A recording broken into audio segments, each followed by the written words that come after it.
fingers feel after touching one of Your fingers are going to feel like they belong stuck together. And that's exactly what pecan pie should be. Sticky, gooey, sweet. Can your camera operator eat one of these? Absolutely.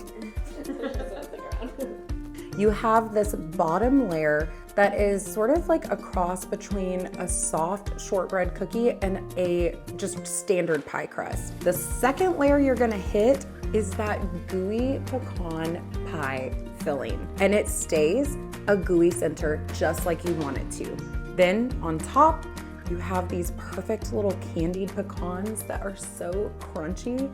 This recipe hits all the flavor notes and all the textures. All right, so it's gonna be really important that we can actually get the pecan pie bars out of the pan.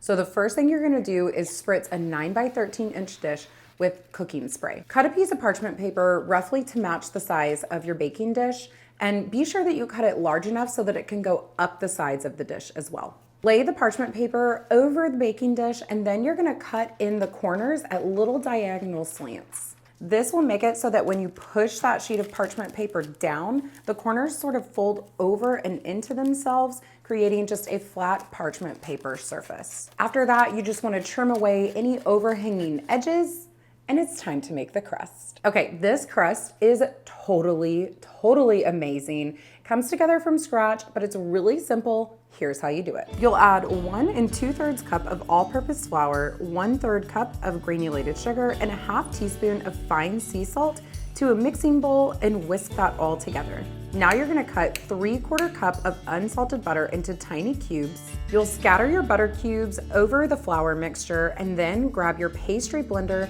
to start cutting that butter into the mix. So I like to use my pastry blender sort of in a rocking motion and rotate the bowl as I go.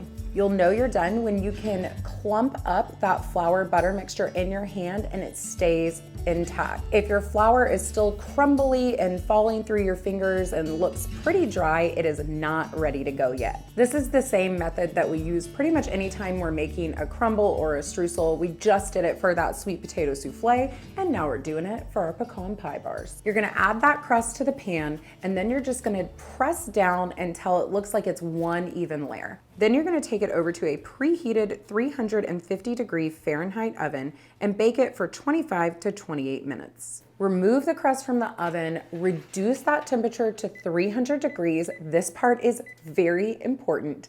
And then you're gonna set it aside while we whip up that gooey pecan filling. For the filling, you're gonna crack 4 large eggs into a medium-sized mixing bowl plus 1 yolk. You'll also add 1 cup of light corn syrup, 2/3 cup of light brown sugar, 6 tablespoons of unsalted and melted butter, slightly cooled, 2 teaspoons of pure vanilla extract, and 1 1/4 teaspoon of fine sea salt. Whisk this all together until it's smooth, and it's time to get into the pecans. Now this recipe calls for 2.5 cups of chopped pecans. Chopping the pecans yourself will give your dish better looking texture and dimension, makes it look just a little bit more homemade and a teensy bit rustic. Now we're gonna add those chopped pecans to that filling mix, fold that in, and then you're gonna pour it over that warm crust.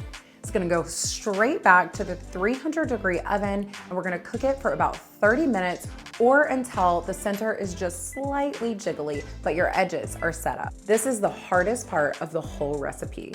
You're gonna have to wait just a few hours before you can cut into it. That gooey, custardy center is actually still cooking and setting up even when it's out of the oven. So you wanna give it at least 2 to 3 hours before you cut into it, or preferably, I like to make it the day before and then cut into it the day I'm planning to serve. And that's all there is to it.